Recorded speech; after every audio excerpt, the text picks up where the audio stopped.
Hey guys. Tonight we're going to Rome. Not the Rome of the Forum and the Colosseum and the monuments in marble that the tourist walks through with a guidebook and a camera. Tonight we're going to the other Rome. The Rome where most Romans actually lived. The Rome of the Insula. The apartment building, rising 5 stories above a narrow street somewhere in the Suburra or the Transtiberim or one of the other dense residential neighborhoods where the million people who make the city function are sleeping and eating and raising children in spaces that are small and shared and nothing like the domus houses that the wealthy occupy on the hills. Tonight we're going to your apartment. And we're going to notice something about your door. It has no lock. Not because you lost the key. Not because you cannot afford a lock. Locks exist in the Rome of 150 CE, and they are sophisticated enough that an artisan could make you one if you paid the price. Your door has no lock because a lock would be useless, and in several important ways, counterproductive. Your security does not come from a locked door. It comes from something else entirely, something that the architecture and the density and the social organization of Roman urban life provides in ways that the modern world has mostly forgotten. Tonight we're talking about Roman doors, and what the absence of locks on those doors reveals about privacy and security, and how a city of 1 million people organized itself to function without the assumptions about personal space that the modern world takes for granted. So before we begin, if this kind of storytelling helps you rest, feel free to like the video and subscribe, but only if it genuinely brings you peace. Drop your city and time in the comments. It's oddly comforting to know who else is drifting off to the sound of a Roman door closing, but not locking, in an insula somewhere in the 2nd century. Now, let the night settle. Let the sounds of the city, the voices through the walls, the footsteps on the stairs, the cartwheels on the street below, become the sounds you fall asleep to. Your door has no lock. Let's find out why. Your door has no lock. Not because you forgot to install one.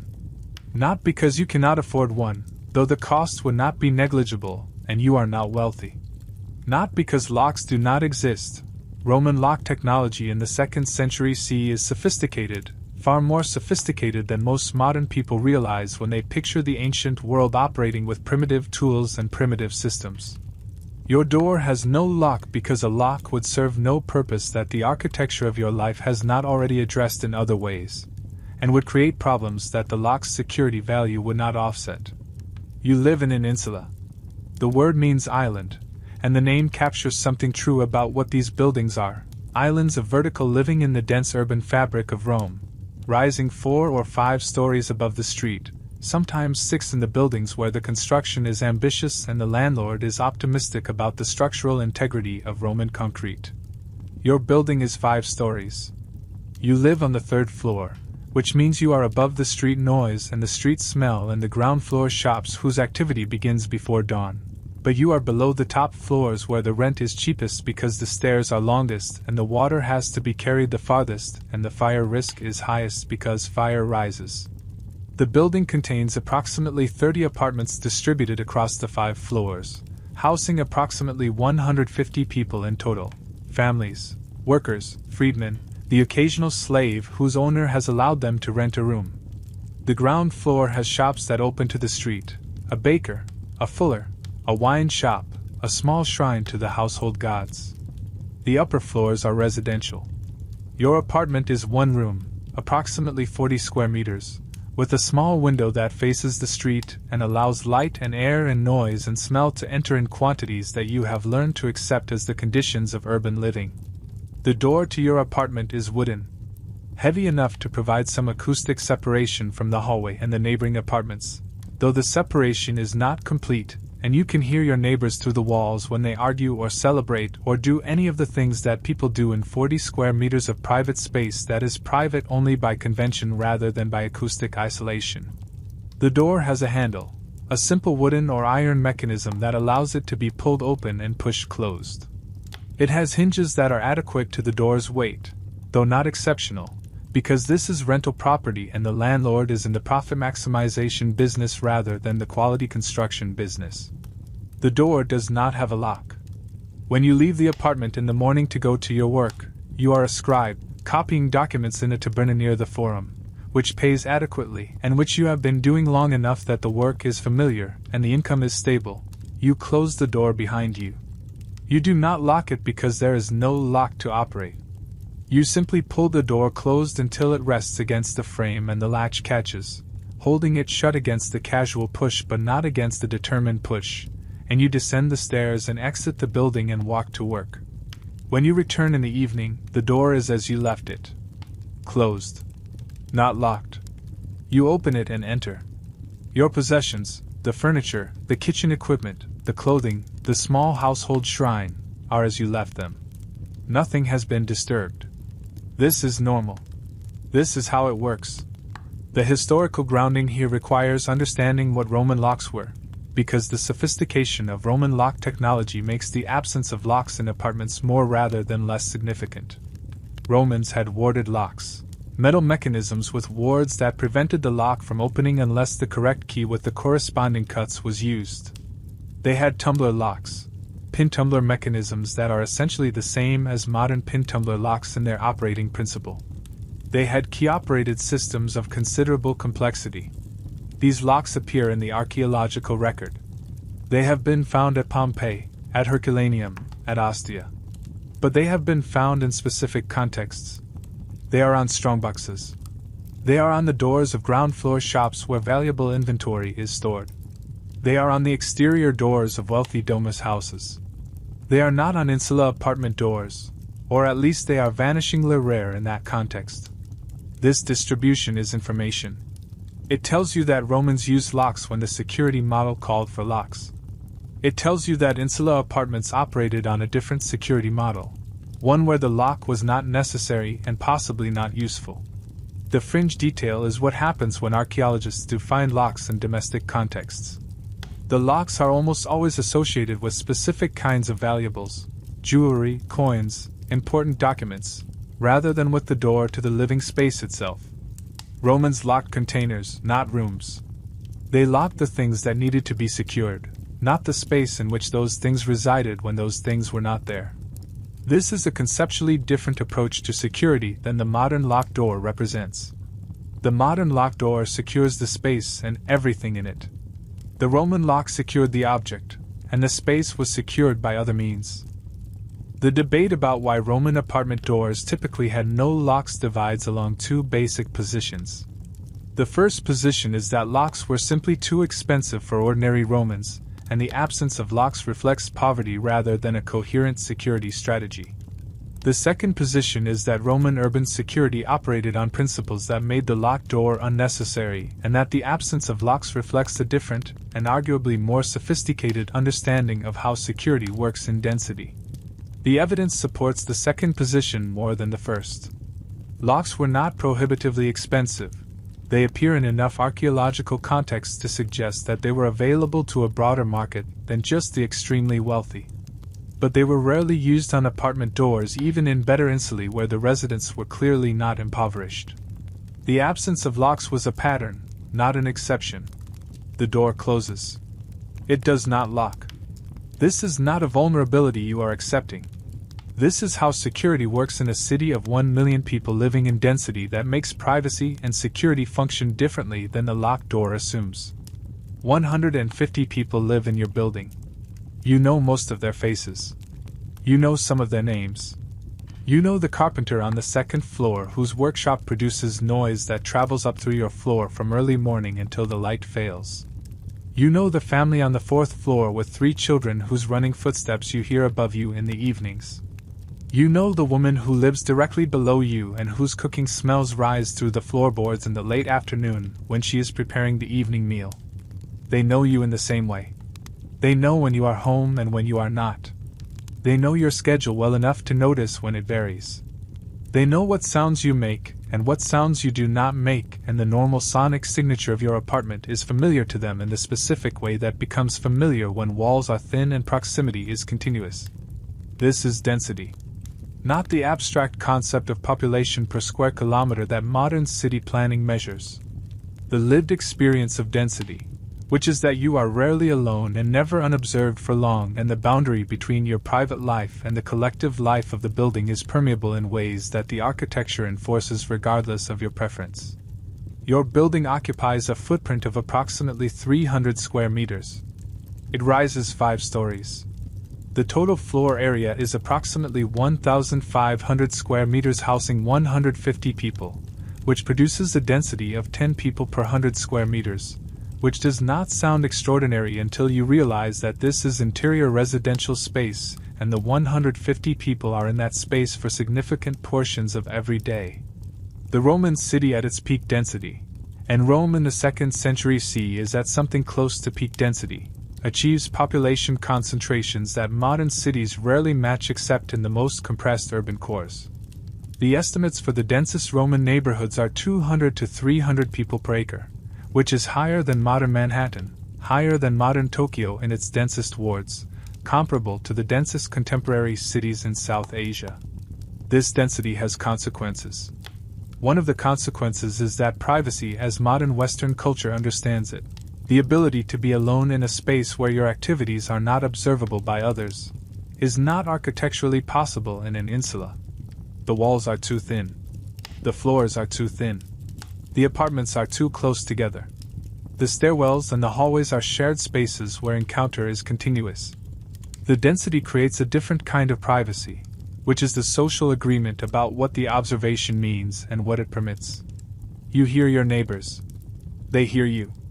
This is acknowledged and then it is not discussed. The hearing is not interpreted as an invitation to comment unless the sounds are unusual enough to warrant concern. The cooking smells are not interpreted as an invitation to the meal. The footsteps are not interpreted as a reason to open your door and greet the person passing. The social conventions that govern density are as important as the architecture that creates it. The conventions allow people to live in proximity without continuous active engagement. The privacy is not spatial. It is social. It is the agreement to not act on what is observed unless action is required. But the observation is continuous. And the continuous observation is security. A thief entering your apartment during the day would need to climb the stairs. The stairs are shared. Someone is always on the stairs, or someone has just been on the stairs, or someone is about to be on the stairs. The timing of a moment when the stairs are completely empty and unwatched for long enough to climb from the ground floor to the 3rd floor and back down is rare. The thief would need to open your door. The door is on a hallway. Other doors open onto the same hallway. The probability that another door opens while the thief is opening yours is not negligible. The probability that someone in another apartment hears the sound of your door opening when your door should not be opening, because they know your schedule and they know you are not home, is higher than the thief would prefer. The historical documentation of Roman urban density comes from literary sources that complain about it. Juvenal complains about the noise, the carts on the street, the voices through the walls, the impossible crowding of the city. Martial complains about being unable to sleep because of the neighbors. Seneca describes the noise of the bathhouse above his lodging in terms that make it clear he finds the density oppressive. These complaints are evidence. They are evidence that Roman urban life was noisy and crowded and that privacy was limited. They are also evidence that the complaints were common enough to be literary tropes, which means the density was universal enough that writers could assume their audiences would recognize the experience. The fringe detail is the acoustic archaeology of Roman insulae. The buildings that survive, primarily at Ostia and in the excavated sections of Rome itself, allow researchers to test what sounds would have traveled between apartments given the wall construction and the floor construction and the specific materials Romans used. The testing confirms what the literary sources suggest. Sound traveled readily. Conversations in normal voices were audible through walls. Footsteps were audible through floors. The acoustic separation between apartments was minimal. This was not a construction failure. This was the construction Roman contractors delivered at the price point that the Roman rental market would bear. Better acoustic separation was possible. The wealthy domus houses demonstrate this. But it required thicker walls and more expensive materials and construction techniques that would have raised rents beyond what the market could support. The density and the acoustic transparency it produced were conditions that Romans accepted because accepting them was the price of living in Rome. And having accepted them, Romans organized security and privacy around them rather than fighting against them. The debate about whether Roman density created genuine security through collective observation or simply created a surveillance state that Romans found oppressive is one that the sources allow you to argue both ways. Juvenal's complaints about the inability to escape the neighbor's observation suggest oppression. The apparent functionality of the system, the fact that Rome housed 1 million people without descending into continuous chaos, suggests that the system worked well enough that people tolerated it. What is clear is that the density was intentional, or at least it was the predictable outcome of economic forces that Romans understood and accepted. The city needed to house 1 million people. The space available was finite. The vertical construction of insulae was the solution that the economics produced. And the security model adapted to the density rather than the density adapting to a preconceived security model. Privacy is not the absence of observation. Privacy is the social agreement about what the observation means and what it permits. The door closes. Everyone knows you are home. This is the privacy that density allows. What you own of value is not where you sleep. This is the second principle of Roman urban security, and it is the principle that makes the unlocked door sustainable. The things that a thief would want to steal are not in your apartment. They are somewhere else, somewhere specifically designed to keep them secure in ways that your third-floor insula apartment with its thin walls and its unlocked door cannot. Your money, the modest amount you have accumulated over several years of working as a scribe, copying contracts and wills and the business correspondence that the literate classes require, is not kept in your apartment. It is deposited with a banker who operates from a secure taberna in the commercial district near the Forum. The banker is a freedman who has been in the business for 20 years and whose reputation for reliability is the reason you chose him. His taberna has thick walls and a strong door with a lock, and during business hours there are guards. The deposit is recorded. You have a receipt, a small wax tablet with the banker's seal, that serves as proof of the deposit and allows you to make withdrawals. The amount deposited is modest by the standards of the wealthy, a few hundred sestertii, enough to represent several months' wages but not enough to retire on or to make any dramatic change to your life. But it is enough that losing it would be a genuine hardship, and enough that you do not want it in your apartment, where the unlocked door is the only barrier between the money and anyone who enters. The banker provides security that you cannot provide. He has a building designed for security. He has staff whose job is watching. He has locks and bars and the professional competence that comes from managing other people's valuables as a full-time occupation. You pay a small fee for this service. The fee is worth paying because the alternative, keeping your accumulated savings in your apartment, would be less secure even if you had a lock on your door. Your valuable documents, if you have any, are similarly stored elsewhere. A will, if you have written one, might be deposited with the banker or with a lawyer or with a friend whose circumstances allow for better security than yours do. Important contracts might be held by the parties to the contract or by a third party whose neutrality requires safekeeping. The default assumption is that valuable documents are not kept in the place where you sleep. What is in your apartment is furniture. A bed.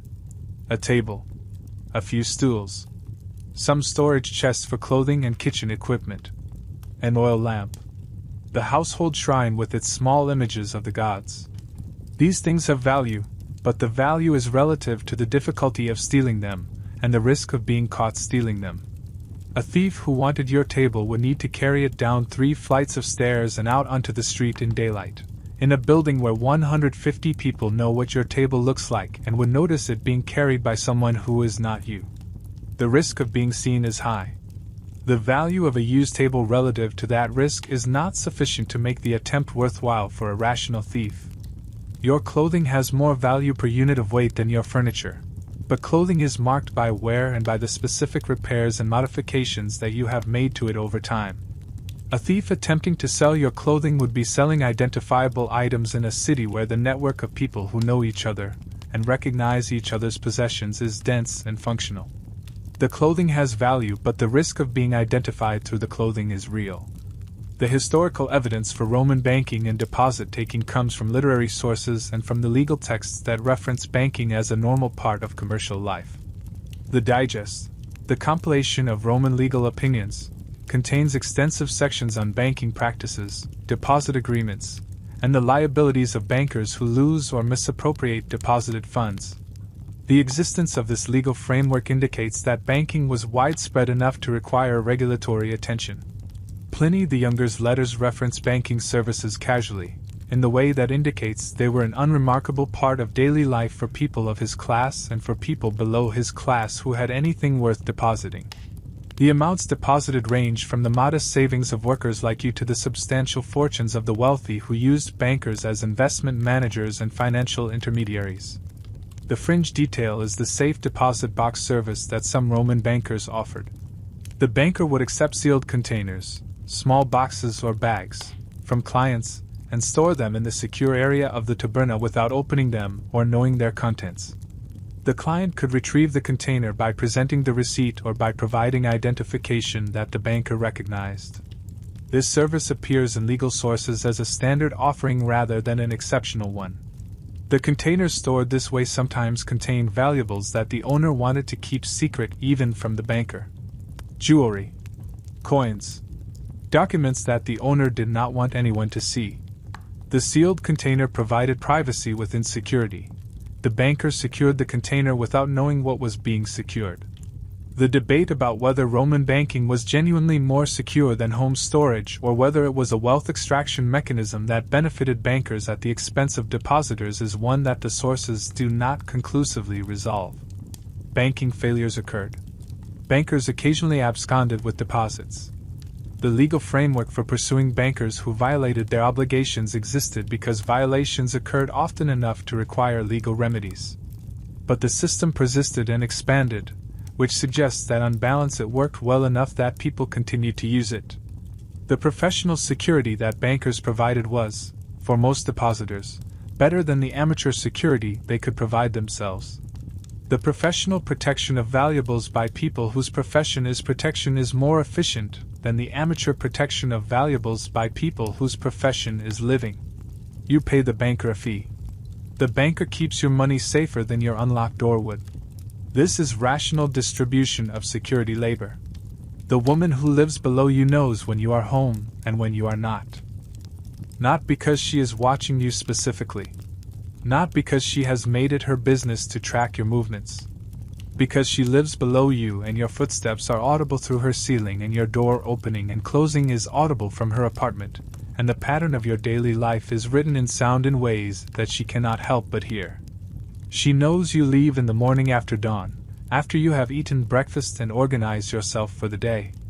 She knows you return in the late afternoon or early evening, depending on the work. She knows the sound of your footsteps in your apartment in the evening, the specific rhythm and weight of your movement that is different from the footsteps of the person who lives above you and different from the footsteps of anyone else who might be in your apartment. She would know if someone else was in your apartment when you were not there. The footsteps would be wrong. The timing would be wrong. The sounds would not match the pattern that she has learned over years of living below you. This is not surveillance in the sense that she has chosen to watch you. This is the condition of living in a building where the acoustic separation between apartments is minimal, and where the overlapping of daily life is unavoidable. She hears you. You hear her. She hears the neighbors on her other side. You hear the neighbors above you.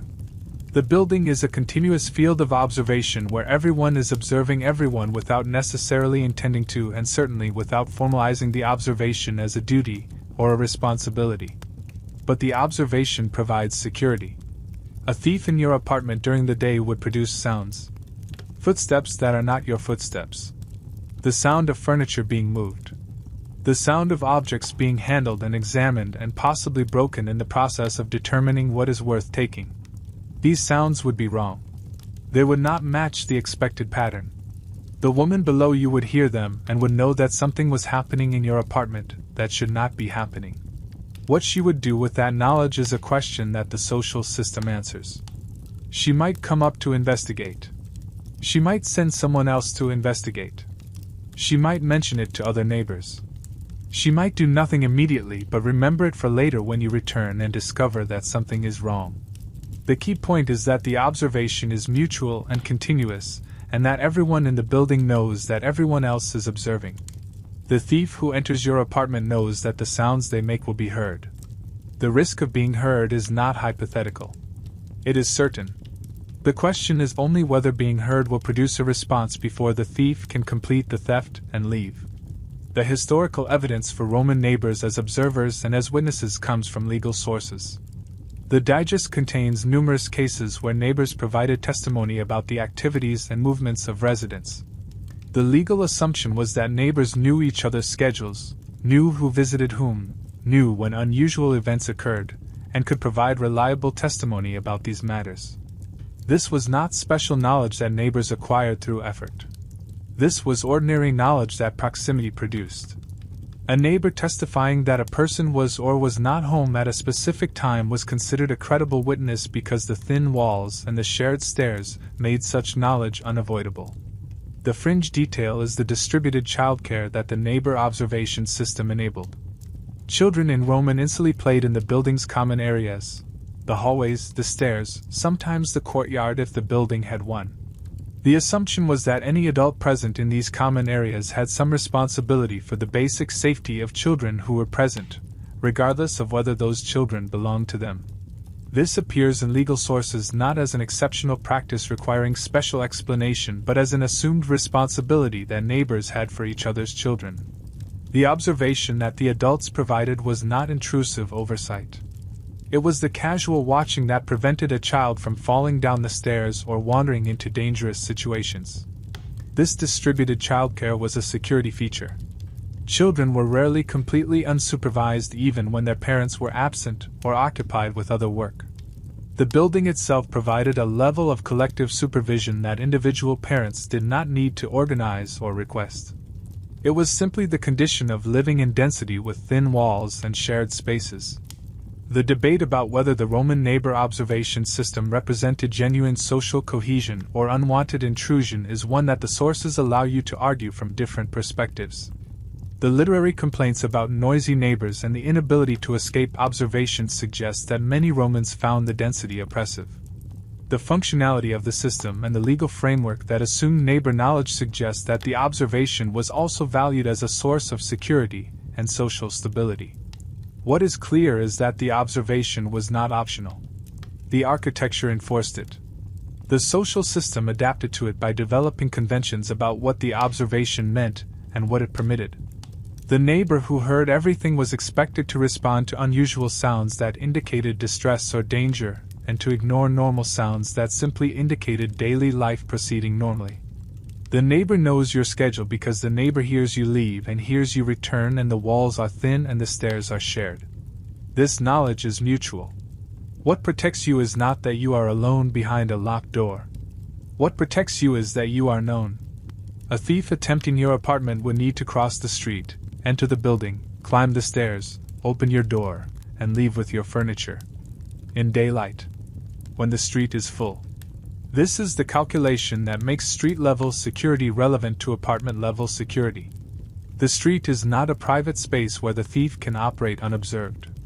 The street is a public space with a level of activity and observation that makes inconspicuous activity nearly impossible.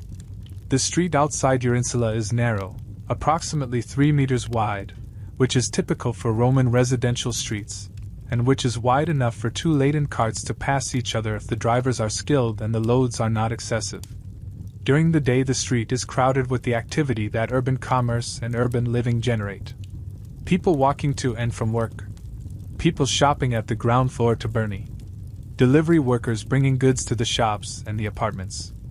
Children playing when they are not required to be working or helping their parents. The density of the street is comparable to the density of the building. At any given moment during business hours, there are dozens of people visible on your street and on the intersecting streets that connect to it. The activity is continuous. The pauses are brief. The probability of a moment when the street is empty enough that a person could carry a table out of a building and down the street without being seen is essentially zero. The observation is not organized. There are no street watchers whose job is to notice unusual activity. But the observation is continuous because the activity is continuous and because the people on the street know what normal looks like and notice when something is not normal. A person carrying a table out of a building in the middle of the day is not normal. Not because carrying furniture is prohibited, but because it happens rarely enough that it attracts attention when it happens. The neighbors know your furniture. They have seen it carried up the stairs when you moved in. They would recognize it if they saw it being carried out. They would notice if the person carrying it was not you. The noticing might not produce immediate intervention, but it would produce memory. It would produce the knowledge that could be provided to you when you returned and discovered that your furniture was gone, or that could be provided to the authorities if the theft was reported and investigated. The historical evidence for Roman street density during business hours comes from literary sources that complain about the crowding. Juvenal describes the impossibility of moving quickly through Rome's streets, the constant press of bodies, the noise and the smell and the general chaos of urban circulation. Martial complains about the delay that street congestion produces when he is trying to reach appointments. These complaints are evidence that the streets were genuinely crowded during the day. The crowding that the writers found oppressive was the crowding that provided security through visibility. The same density that made movement slow made observation continuous. Seneca describes the noise of the street through his window, the carts, the voices, the activities of shops and vendors, in terms that make it clear the street was an active space from early morning until evening. The activity was not something that happened occasionally.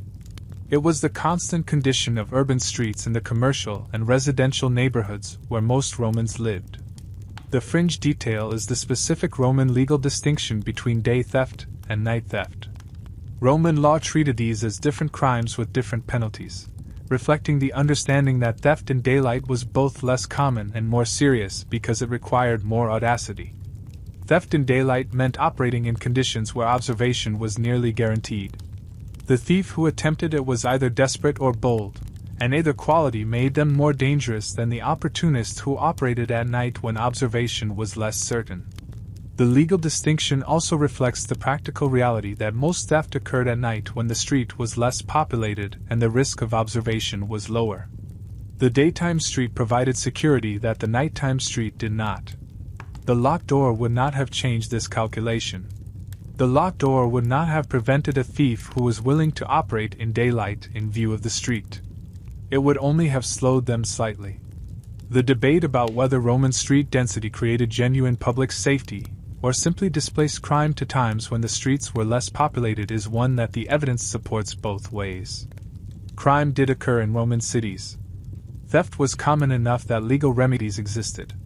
But the daytime theft of bulky items that required street-level observation to accomplish was rare enough to be treated as a distinct category. The security is not in the lock. The security is in the fact that theft requires carrying your table down 3 flights of stairs and across a crowded street in the middle of the day when everyone can see what is being carried and who is carrying it. The lock would not change this calculation.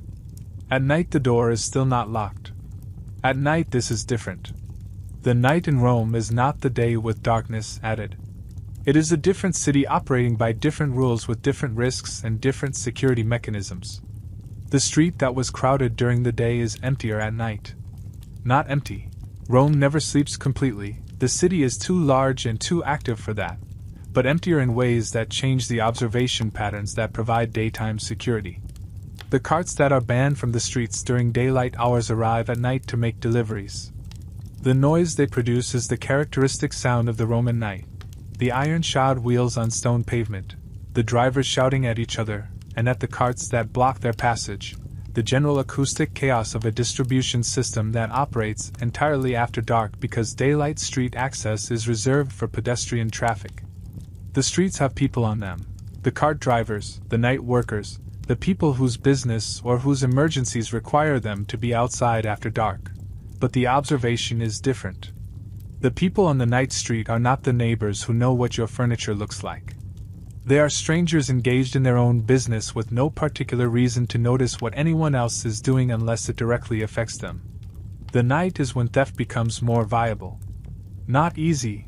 Rome is still Rome, still dense, still observed, but more viable than the day when the observation is continuous and the probability of recognition is high. A thief operating at night can move through streets where the reduced population means reduced observation. A thief carrying stolen goods at night can pass as a legitimate delivery worker if the goods and the movement look sufficiently purposeful. The Roman legal sources described nighttime as inherently more dangerous than daytime. The penalties for night theft are harsher than for day theft, reflecting the understanding that night theft was both more common and more threatening. The sources also described nighttime Rome in terms that emphasize danger, the risk of robbery, the risk of assault, the risk of all the things that darkness and reduced observation make possible. But the door is still not locked. The security mechanisms that operate at night are different from the daytime mechanisms, but they still exist. Some instantly employ doorkeepers, ostiarii, who control access to the building after dark, not locking individual apartment doors but securing the building entrance and screening who enters. The doorkeeper sits or stands at the building entrance during the night hours, maintaining presence that provides both deterrence and observation. Not all instantly have doorkeepers. The practice appears in legal sources and literary references as common enough in better buildings that it was an expected amenity in higher quality rental properties, but it was not universal. Your building does not have a doorkeeper. The building entrance is open and anyone can enter. But the neighbors are home.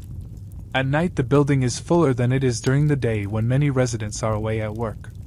The observation that density provides is actually stronger at night in some respects because more people are in the building and more people are awake, or sleeping lightly enough that unusual sounds would wake them. The sounds of someone attempting to enter your apartment at night, the footsteps on the stairs, the sound of your door being opened, the sounds of movement inside your apartment, would be wrong in the nighttime quiet in ways that might be less immediately noticeable during the daytime activity. The night is quieter. The wrong sounds are louder. The vigiles patrol the streets at night. The vigiles, the night watch, are primarily a fire brigade, organized and equipped to respond to the fires that are the primary nighttime threat in a city built substantially of wood and lit by oil lamps and heated by open flames. But the vigiles also function as a police force, responding to crimes in progress and maintaining a visible presence on the streets that provides some deterrent effect against opportunistic crime. The historical evidence for the vigiles comes from legal sources and from their organizational documents. The vigiles were organized into cohorts distributed across Rome's 14 regions, each cohort responsible for 2 regions. They patrolled at night. They maintained stations, small buildings where equipment was stored and where a duty crew was always present. The stations were distributed densely enough that response to fires or to reported crimes could occur within minutes rather than hours. The fringe detail is that some of the vigiles' nightly duties included checking that doors were properly secured. Not apartment doors. The vigiles did not enter buildings to check individual apartments, but shop doors and ground floor entrances. The checking was fire prevention as much as crime prevention. A door left open created a draft that could spread fire. A door properly closed and barred created a fire break. The checking also served a crime prevention function. A ground floor shop with a door left unsecured at night was vulnerable to theft in ways that the daytime observation prevented. The vigiles patrols identified unsecured doors and either secured them or noted them for the owner's attention in the morning. The debate about whether Roman nighttime security measures worked or simply represented an admission that the daytime collective security system failed after dark is complicated by the fact that nighttime was genuinely different. The reduced population on the streets, the absence of the continuous observation that daylight activity provided, the fact that many people were asleep and therefore less able to observe or respond to unusual events, all of these factors made nighttime inherently less secure than daytime. The Roman response was not to lock all the doors. It was to adapt the security model to the different nighttime conditions. The doorkeepers, the vigiles patrols, the neighbors who were home and would hear unusual sounds, the building entrances that were watched or at least observed by whoever was passing, all of these constituted a nighttime security system that operated differently than the daytime system but still operated. The night is different. The door is still not locked. But the building door below is watched and the neighbors are home and the vigiles patrol the street and the risk calculation that prevents theft in daylight operates differently but still operates. The building 3 doors down is burning. You can see the smoke from your window. Black smoke rising from a building whose ground floor you can see from your apartment, and whose upper floors are obscured by the buildings between you and it. The smoke is thick and rising fast, and there are people in the street pointing and shouting, and the vigiles are arriving with their buckets and their pumps and their organizational discipline. That is the primary difference between a fire that consumes one building and a fire that consumes a neighborhood. Fire is the primary threat in a Roman insula. Not theft. Not assault. Fire. The buildings are built substantially of wood. The floors are wood. The interior walls are often wood or wattle and daub. The roof structures are wood.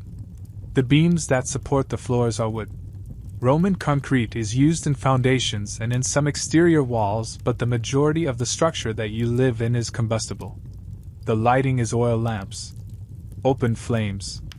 The heating in winter is braziers, metal containers holding burning charcoal, providing heat and producing smoke and creating fire risk every moment they are in use.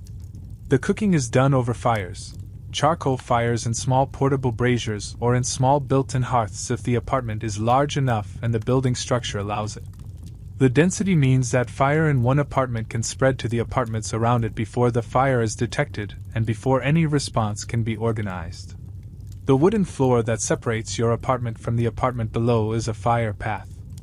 The wooden walls that separate your apartment from the apartments beside you are fire paths. Fire rises. Fire in an apartment below you can reach you faster than you can reach the stairs. The evacuation is everything. When a fire starts in a building, the residents need to get out immediately. Seconds matter. The time it takes to unlock a door could be the time that determines whether you reach the stairs before the fire does, or whether the fire reaches the stairs first and the stairs become impassable, and you die in your apartment because you waited too long. Your door has no lock. When the fire alarm sounds, the shouting, the smell of smoke, the specific change in the building's acoustic environment that everyone who lives there knows means fire. You can open your door immediately and run. You do not need to find a key. You do not need to operate a lock mechanism with hands that might be shaking from fear or from the effects of smoke. You pull the door open and you go. The door that opens quickly outward is not a security failure in the context of fire. It is survival equipment. The historical evidence for Roman urban fires is extensive and terrible. The Great Fire of Rome in 64 CE is the most famous. The fire that burned for 6 days, destroyed 3 of Rome's 14 regions entirely, damaged 7 others, and killed thousands. The accounts described the fire spreading faster than people could run, consuming entire neighborhoods, producing a death toll that the sources describe in thousands, though the exact number is unknown. But the Great Fire was exceptional only in scale. Smaller fires occurred constantly. The Vigiles records, where they survive, document fire responses nightly. Fires in insulae that consume single buildings or clusters of buildings. Fires that the Vigiles contained before they spread. Fires that they didn't contain and that burned until there was nothing left to burn. The fires were frequent enough that Roman law developed specific frameworks for fire liability and for the obligations of landlords and tenants to maintain fire safety. The legal sources describe fire doors, doors that were required to be kept unlocked or unbarred during certain hours specifically to allow rapid evacuation. The law treated a locked door that prevented evacuation during a fire as a potential legal liability. The fringe detail is the fire escape architecture that some better insulae incorporated. External stairs or balconies that provided a second exit route if the internal stairs became blocked. These features were not standard. They appear in only a small percentage of the buildings that archaeologists have examined, but their presence indicates that Romans understood the evacuation problem and that some building designers attempted to address it architecturally. Most buildings did not have these features. Most buildings relied on the single internal staircase as the primary and only evacuation route. The speed of evacuation through that single route determined survival rates when fires occurred. The debate about whether fire risk genuinely made unlocked doors a rational safety feature or whether this is a modern rationalization of a practice that Romans followed for unrelated reasons is complicated by the fact that Romans did not write explicitly about the trade-off between fire safety and security. The legal sources reference fire doors that must remain unlocked but do not explicitly state that this requirement balanced fire safety against theft risk. But the balance was implicit. A door that locks provides security against theft. A door that locks also slows evacuation during fire. In a building where fire is a constant threat and theft is a managed risk addressed by other security mechanisms, the door that opens quickly is the rational choice even if the rationality is not explicitly articulated. The building 3 doors down burns for 2 hours before the vigiles contain it. The upper floors are destroyed. The people who live there are in the street with what they managed to carry out. Some of them did not make it out. The smoke inhalation, the collapse of the floors, the failure to evacuate quickly enough. Fire kills in ways that are both fast and slow, and the difference between survival and death is often measured in seconds. The thief might take your table. The fire will take your life.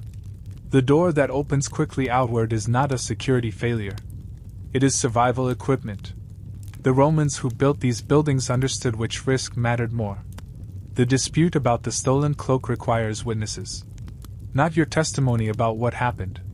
Not the thief's testimony, assuming the thief can be identified and brought before the magistrate.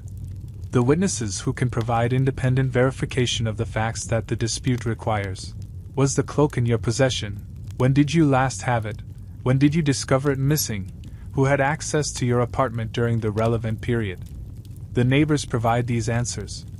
The woman who lives below you testifies that she saw the cloak hanging in your apartment 3 days ago when your door was open and she was passing in the hallway. She remembers because the cloak was a specific color, a blue that she noticed and that she commented on to you at the time. Her testimony establishes that you had the cloak 3 days ago. The carpenter on the second floor testifies that he saw a man he did not recognize climbing the stairs to the 3rd floor 2 days ago in the late afternoon when you were not home. He noticed because the building's residents know each other, and a stranger climbing to the 3rd floor is unusual enough to notice. He cannot identify the man specifically, but he can describe him: young, dark hair, wearing a worker's tunic. His testimony establishes that someone who was not a regular resident of the building had access to the floor where your apartment is located. The combination of testimonies creates a timeline. 3 days ago you had the cloak. 2 days ago a stranger was on your floor when you were not home. You discovered the cloak missing yesterday. The circumstantial case is not conclusive, but it is substantial enough that the magistrate can make a judgment about what probably happened and who is probably responsible if the stranger can be identified. This is how Roman law works in practice. Not through the modern forensic investigation that reconstructs crimes through physical evidence and technical analysis, but through the testimony of people who were present or who observed relevant facts, combined with the magistrate's judgment about which version of events is more credible. The neighbors as witnesses are assumed to be competent and reliable.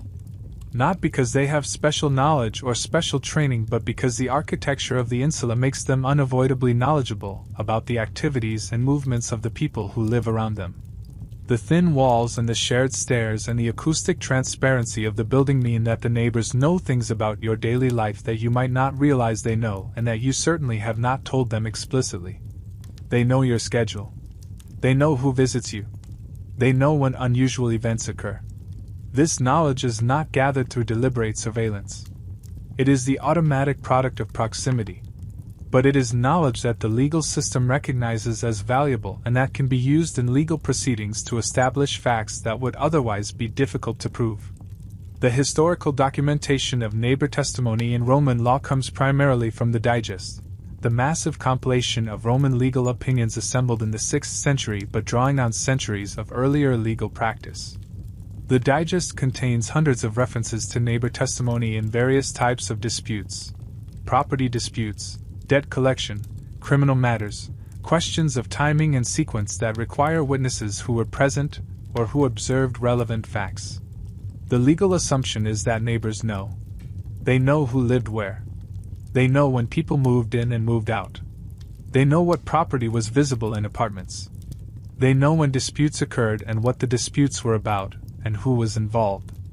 The law treats this knowledge as ordinary rather than exceptional. It is simply what neighbors know when walls are thin and proximity is continuous. The fringe detail is the legal disadvantage that privacy could create. A person who maintained an unusually private household, doors that were always closed, minimal interaction with neighbors, activities that were not visible to the people around them, could find themselves at a disadvantage in legal proceedings because they could not produce neighbor witnesses to corroborate their version of events. The legal sources contain references to cases where a party's inability to provide neighbor testimony was treated as suspicious. Why could no neighbors testify to the claimed facts? If the facts had occurred as claimed, the neighbors would have known. The absence of neighbor knowledge suggested that the facts had not occurred or had occurred differently than claimed. This created a legal incentive for transparency. Not complete transparency. There were still boundaries between public and private, still activities that were not shared with neighbors, but enough transparency that the neighbors could serve as witnesses if legal proceedings required them to. The door that opened occasionally, the apartment whose activities were visible enough that neighbors could describe the general pattern of life being lived there, the resident who was known to the building, all of these were forms of legal insurance. The debate about whether Roman law's reliance on neighbor testimony created a beneficial framework for dispute resolution or created a surveillance society where privacy was legally punished is one that requires understanding what the alternatives were. Roman law did not have modern forensic tools. It did not have DNA evidence or security camera footage or the technical mechanisms that modern legal systems use to establish facts independently of witness testimony. What Roman law had was witnesses. And the most readily available witnesses for disputes about daily life were the neighbors who observed that daily life through the acoustic and visual transparency that insula architecture created. The law could either use this testimony or it could discard it, and have fewer tools for establishing facts. The law chose to use it. The effect was to create a legal framework where transparency was advantageous, and where the unlocked door that allowed neighbors to observe was not just a security feature but also a legal asset. The apartment that was visible to neighbors could produce witnesses when witnesses were needed. The apartment that was not visible could not. The magistrate rules on the cloak dispute. The testimony establishes that you had the cloak, that a stranger was on your floor when you were not home, that the cloak subsequently disappeared. The magistrate orders the identified stranger, who has been found and brought before the court, to return the cloak or pay compensation equivalent to its value. The stranger claims he did not take the cloak. The magistrate does not believe him. The weight of the neighbor testimony is sufficient to establish probability, and Roman law operates on balance of probabilities in civil disputes rather than requiring the certainty that criminal cases require. You receive compensation. The dispute is resolved. The resolution depended entirely on neighbor testimony that the neighbors provided because they knew the facts, and they knew the facts because the architecture and the social organization of the building made the knowing unavoidable. The law assumes the neighbors know. The neighbors know because the architecture makes knowing unavoidable, and because the social system makes knowing expected. The unlocked door is not just about security. It is about evidence. Your patron's house has a locked door, and a doorkeeper, and walls that you cannot hear through, and a courtyard that provides genuine privacy from street observation, and rooms that are separated from other rooms by more than a thin partition, and spaces that are genuinely private in ways that no space in your insula is private. This is what wealth buys in Rome. Not just more space, though the domus house that your patron occupies is substantially larger than your apartment. Large enough that measuring it in multiples of your apartment seems absurd because the scales are so different. What wealth buys is different architecture. Architecture that provides privacy not through social convention but through physical separation. Architecture that makes security work differently because the things being secured and the methods available for securing them are different. The patron's house is a domus, a type of Roman domestic architecture that is fundamentally different from the insula you live in. The domus is a single-family house, or more accurately a house occupied by a single familia in the Roman sense, which includes the extended family, and the slaves and the clients and the various other people whose lives are attached to the household. But it is not subdivided into rental apartments. It is not shared with strangers. It is a unified architectural expression of a single household's life and status. The exterior of the domus presents a wall to the street. Not the porous ground floor of shops that your insula has. A wall, often plastered and painted, with a single door that controls access to everything inside. The door is heavy. The door is locked. The lock is sophisticated, a warded mechanism that requires a large iron key that the doorkeeper carries, and that is substantial enough that picking it would require tools and time and skill. The doorkeeper controls access. His name is Marcus, and he has been in your patron's household for 15 years, and he knows everyone who has legitimate business entering the house and everyone who does not. During the day the door is unlocked, but Marcus is present, sitting on a stool just inside the entrance, greeting people who enter and screening people who should not. During the night the door is locked and Marcus sleeps in a small room adjacent to the entrance, available to respond if someone needs to enter or exit during the night hours. Inside the domus the architecture is organized around privacy. The rooms open onto an interior courtyard, the atrium, rather than onto a shared hallway. The courtyard provides light and air to the rooms surrounding it without requiring windows that open to the street. The rooms themselves have doors that close and in some cases lock, creating privacy between different parts of the house and between family members and servants. The walls are thick. Substantially thicker than the walls in your insula. The construction uses stone and brick and mortar in quantities that the insula construction does not, because the domus is built to last for generations and to project permanence and status rather than to maximize rental income per square foot of construction. The acoustic separation between rooms is genuine. Conversations in one room are not audible in another room. Privacy is architectural rather than merely social. The security model is completely different. The patron's valuables are in the house, not deposited with a banker or distributed to external storage. In the house, in rooms that can be locked, in containers that can be secured. The house itself is the secure location. The locked door and the doorkeeper and the walls and the unified architectural control create security that does not depend on collective observation or density, or the social mechanisms that make your unlocked door functional. This is the security that wealth allows. And it reveals something important about the unlocked door in your insula, which is that it is not a universal Roman practice that all Romans followed regardless of circumstance. It is a practice specific to a type of building and a type of life. The domus operates differently because it can operate differently. The resources available to its construction and maintenance allow for a security model that the insula cannot economically support. The historical evidence for the differences between domus and insula security is preserved in the archaeological record of Pompeii and Herculaneum, where both building types survived in sufficient detail that the architectural differences are clear. The domus houses have secure exterior doors, thick walls, interior courtyards, and architectural features that provide genuine privacy. The insulae have thin walls, shared spaces, minimal security features, and architecture optimized for density rather than privacy. The literary sources reinforce the distinction. The wealthy writers, Pliny, Cicero, Seneca when he was wealthy, describe their houses in terms that emphasize privacy, security, and separation from the city. The less wealthy writers, Martial, Juvenal, describe their apartments in terms that emphasize crowding, noise, and the impossibility of privacy. The difference is not just complaining about different things. It is describing genuinely different living conditions produced by genuinely different architecture. The fringe detail is what happens when someone tries to bring domus-style security to an insula context. The few archaeological examples of locks on insula apartment doors are complicated by the fact that the locks sometimes appear to have caused problems. Neighbors objected. Landlords objected. The physical modification to the door and frame that lock installation required was sometimes treated as property damage rather than security improvement.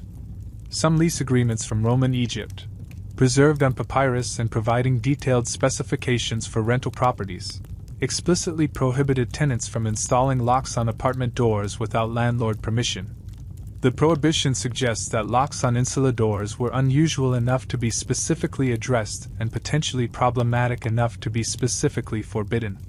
The debate about whether the exceptions prove the rule or undermine it is one that the evidence allows you to argue both ways. The position that Domus security represents what all Romans would have chosen if they could afford it, that the unlocked insula door is simply a poverty condition that Romans accepted because they had no alternative, is supported by the fact that Romans who could afford Domus houses chose them and used security models that included locked doors. The position that Domus security and insula security are simply different models appropriate to different contexts, that neither is inferior, just different, is supported by the fact that insula residents did not appear to aspire to installing locks even when they could theoretically afford them, and by the fact that some lease agreements actively discourage locks rather than simply not requiring them. The locked door exists. It exists for people who have things worth locking away in spaces large enough that locking does not create more problems than it solves. You do not have these things or these spaces. Your security is different because your life is different. You close the door behind you. You do not lock it. You have done this every day for 5 years. Nothing has been stolen. The apartment you return to in the evening is the apartment you left in the morning, with your possessions where you left them and no signs that anyone has entered in your absence. This is normal. This is how it works. The morning street is already active. The shops on the ground floor have opened. The baker's oven has been running since before dawn, and the smell of bread fills the street and drifts up through your window before you descend the stairs. The fuller's shop is receiving the previous day's laundry from the customers who dropped it off yesterday, and who are picking it up this morning before heading to their own work. The wine shop is stocking its shelves with the amphorae that were delivered overnight on the carts that you heard through your sleep. You walk to work through streets that are crowded but not yet at their midday peak. The route is familiar enough that you do not need to think about it. Your feet know the way and your mind is free to think about the work waiting for you at the taberna where you copy documents, a contract that needs to be reproduced, a will that needs to be transcribed in the formal language that wills require, the correspondence for a merchant who needs multiple copies of the same letter to send to different business partners. The work is steady and the income is adequate, and you have been doing it long enough that the security it provides is something you have learned to trust. Not dramatic security. You are not wealthy and will not become wealthy from this work. But the security of knowing that you can pay your rent and buy your food and deposit a small amount with the banker each month that accumulates slowly into something that might eventually represent freedom from the necessity of working when you are too old to work effectively. The city around you is functioning. 1 million people in an urban area that the pre-industrial world had never seen at this scale, and would not see again at this scale until the modern period. The logistics alone are extraordinary.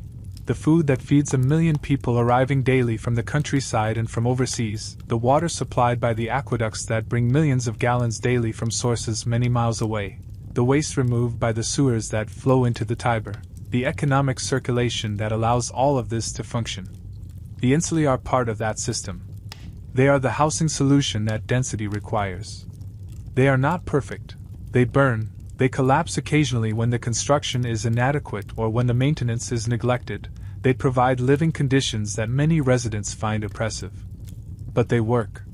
They house the 1 million people who make Rome function, and they do it at a density that the locked door would not improve and might actually impair. The historical resolution of the question of Roman doors and locks is that the system worked well enough to persist for centuries. Rome at its peak maintained a population of approximately 1 million people from the 1st century BC through the 3rd century CE. The insula housing system with its unlocked doors was not a temporary expedience that Romans abandoned as soon as they developed better alternatives. It was the standard urban housing model throughout the period when Rome was at its largest and most prosperous. The system was not perfect. Theft occurred. The legal sources make it clear that theft was common enough to require extensive legal remedies. Property disputes occurred. The neighbor testimony in the digest reflects the frequency of disputes about who owned what and what happened to objects that went missing. Security failures occurred. The literary sources complain about crime in ways that indicate that Rome was not a perfectly safe city. But the failures were manageable. The theft rate was not so high that the insula system collapsed under the weight of continuous property crime. The disputes were resolved through legal mechanisms that worked well enough that people continued to use them. The security provided by density and observation and distributed variables and social knowledge was sufficient to allow the system to function. The fringe detail that brings everything together is what happened when Romans did try to install locks on apartment doors. The few documented cases suggest that locks created problems. They slowed evacuation during fires, which was a real risk. They signaled distrust to neighbors whose cooperation was necessary for the social security system to function, which created social friction. They required modifications to doors and frames that landlords sometimes objected to as property damage. And they did not actually provide substantially better security against the kinds of theft that were most common, which were opportunistic thefts by people who knew the building and could time their activities to avoid the periods when observation was most likely. The lock would have been a solution looking for a problem. The problems that insular residents actually faced, fire, noise, crowding, the general difficulties of urban life at high density, were not problems that the locked door would have addressed. The one problem that the locked door theoretically addressed, theft of property from the apartment, was already being addressed by other mechanisms that were more effective in the insular context than a lock would have been. The debate about whether the Roman unlocked door system was genuinely superior to the modern locked door system or simply a different adaptation to different conditions resolves in favor of the second position. The Roman system was not superior. It was appropriate. It was the security model that Roman urban conditions required and that Roman urban architecture supported. The modern locked door operates in a different context. Modern urban density is lower. Modern privacy expectations are higher.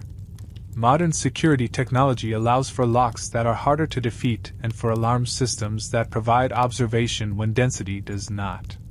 The modern apartment building is not an insula, and the modern security model does not need to be the Roman model. But the Roman model worked. It worked for centuries in a city larger than any city that would exist again until the modern period. It worked because Romans understood that security is not universal. It is contextual.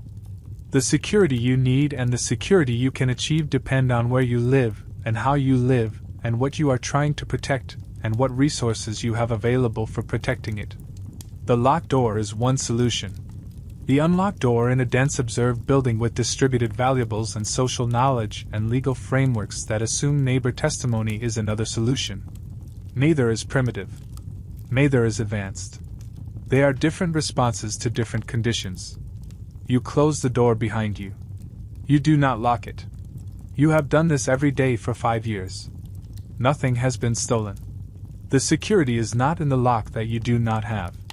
The security is in the density, the observation, the distributed valuables, the social knowledge, the legal framework, the fire risk calculation, and the 100 small mechanisms that make the system work without requiring each person to secure themselves individually against a hostile world. The door closes. The building knows you left. The neighbors know you left. The street knows you left. This is not vulnerability. This is Rome. This is how a city of 1 million people organizes itself to function. You walk to work through streets that are crowded with the same million people, all of them housed in similar buildings with similar doors, all of them closing doors that do not lock, all of them participating in a security system that works because everyone participates in it, and because the architecture and the social organization and the legal structure all support it. The door has no lock.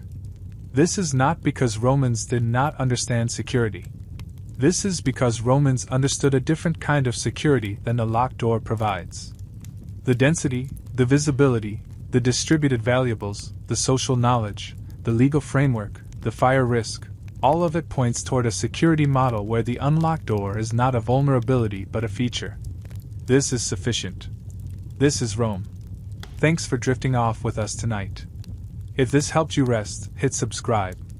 Drop your city and time in the comments. And wherever you are, whatever door you're behind, I hope you understand that security means different things in different times and different places. Good night.